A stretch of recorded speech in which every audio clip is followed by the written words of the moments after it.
Razavan, if IFL TV proudly sponsored by Everlast, I've got the main man from S-Jam Boxing, Shane Watson, alongside his PA, Adam Morallee. Shane, firstly, I'll start with you because you obviously are the main man. How are things? Oh, mate, it's great. Big fight week here, and it's Florian's in great shape. Everything's moving well, so yeah, great place, man. Yeah, mate, good. Adam? Hey. You all right? Yeah, I'm good, man, I'm good. Heard you complaining about some sort of jet lag a bit earlier? No, I'm good. I was actually in the Juggernaut in Vegas, and yeah, just a bit of jet lag, but all good. Feeling good. Jet lag or too much partying? Pardon? Jet lag or too much partying? Jet lag, mate. You know me. Just I stayed in the house the whole time with Joe, making sure he's behaving himself, which he is. Adam, obviously, S-Jam was created as Sam Jones, Adam Morallee. Obviously, Sam has kindly stepped backwards a bit and taken on different roles at the moment. So, can you just give us a bit of dynamics on how the business and management structure is now? And are you going to still go ahead with the name S-Jam Boxing? 100% going ahead with S-Jam Boxing. Listen, Sam and I created it together, SJAM, and the brand will live on.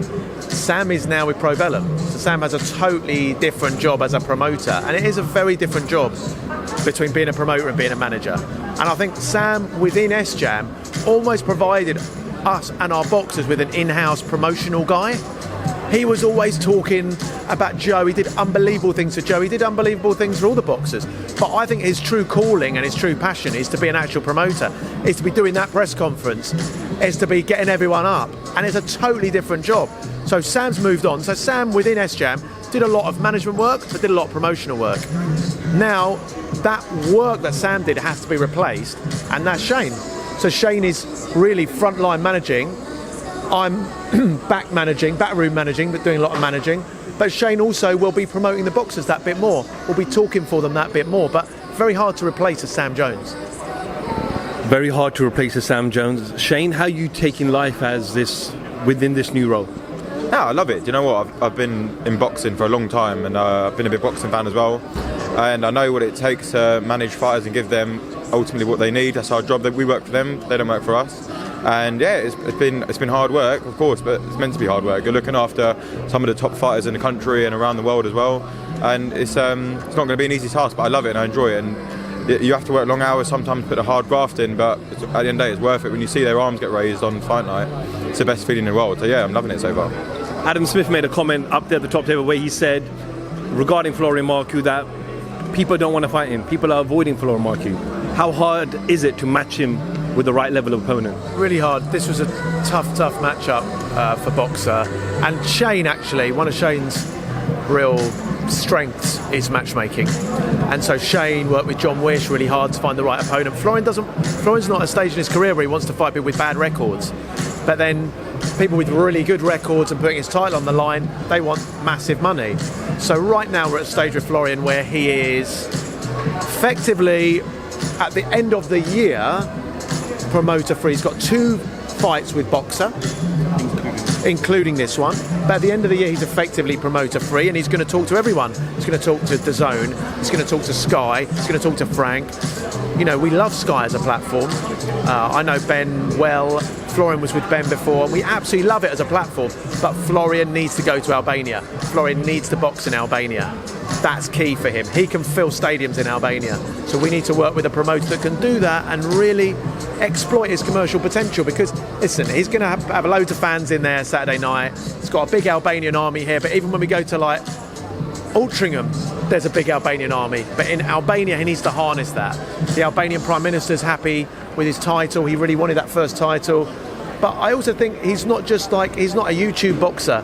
He's not one of these guys that's just a big name. He's a great boxer, and I think he can compete at the top level. Is he going to beat Terence Crawford next week? No, I'm not delusional. But can he get to the high heights of 147? Yeah, he can. Would you rather him stay as a kind of free agent, so it gives him the ability to move around on different networks and platforms? Like I said, you know, he was on some of the Fight Camp shows. He's now on Sky Sports, and he can go on Frank shows as well. You know, David Avanisin is there. He can have those big fights there. Is that potentially an option for him? No, I don't want that now. I mean, he's got that currently. He now needs to get married. He needs to get married. He needs a promoter that's going to invest in him for 2 years, that knows they are exclusive with him. It is hard. Like, everyone wants to be non-exclusive because it's like, I can do this, I can be with Sky, I can be with Frank, I can be... that is actually quite challenging, because each time the promoter's putting you on, they're thinking, how much do I want to invest in your opponent? Are you going to, all this hard work I put into you, you're going to take that to Sky? So it's been challenging. Respect to Eddie Hearn and Frank Smith for understanding the situation, respect to Ben Shalom for understanding the situation. But it's gone on enough. We're going to have to make a decision and stick with someone. You said you came from Vegas, you were with the Juggernaut. What is the latest? We know he was sitting there comfortably as a mandatory challenge for the WBO heavyweight title. Obviously, some people didn't expect Usyk to win. He did win. They've got a rematch. Has that altered the plans now? You want to keep him active though? Yeah, so we wanted Joe to box this next month in December. He's likely going to be out early next year. He might even be out in quick succession next year. I had long chats with Joe. He wants meaningful fights. He wants really meaningful fights quickly. We have a situation with the WBO where Joe's sitting there as number one. They have Usyk Joshua. Usyk Joshua, the rematch, and us pressing our mandatory are two kind of competing things. Frank Warren, George Warren have a good relationship with the WBO. We're talking to them. We want to do the best by Joe. Joe's number two with the WBC as well. So we're getting closer and closer. I'm very confident Joe will get his shot in 2022. I'm going to play devil's advocate here now.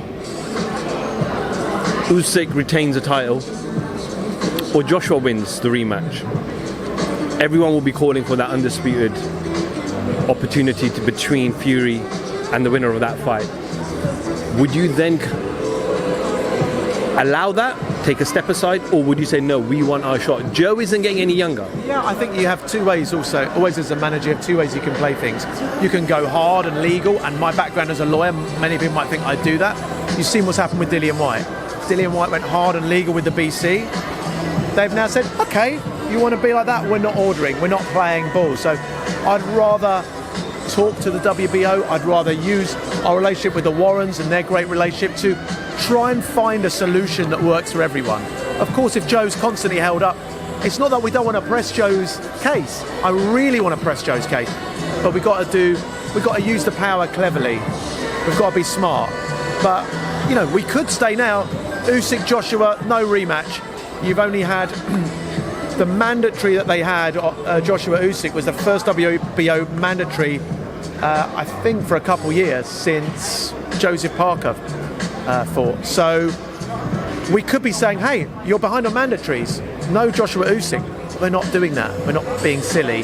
We're going to see how the land lies, get Joe in good competitive fights, and I believe we play that game, Joe will have a world title shot in 2022. We know Fury has mentioned Dillian White, he's mentioned even JOYCE as a potential opponent. But I'll come to you, Shane, with this. What do you make of this whole thing now that's going on with White, the WBC? Eddie Hearn was confident. He said a few weeks ago that we expect them to make an announcement at this convention. They didn't make the announcement. Eddie's now saying that we're waiting for this arbitration ruling. So what do you make of this whole mess, and how long is this going to carry on for? Because Dillian, again, getting older, he needs to stay active, he needs to fight.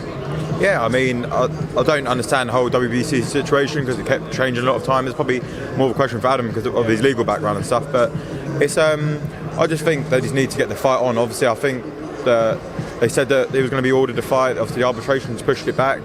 But obviously, I think Dillian White does deserve his world title shot. I mean, he has been waiting a long time. Then he lost to Povetkin, and then I thought that's what the whole interim belt was about, being mandatory again. So I'm not too sure what's going on with that. I'm not too sure if Fury will fight someone else in the meantime as well, because as we saw with Fury Wilder, a mediation can take quite a long time. So it'd be interesting to see how it all unfolds. But I think Dillian White does deserve his world title shot as well, for sure. We know Joe's got a cordial relationship with Team Fury. Can those conversations take place to say, look, we'll fight you while this arbitration is going on in the background? 100%. I mean, Joe would take that fight tomorrow. Joe would love to fight Tyson. There's a healthy respect between Joe and Tyson.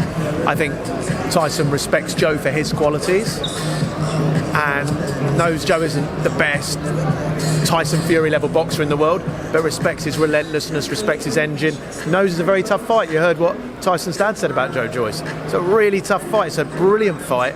We'd love to make that. Love to make that fight.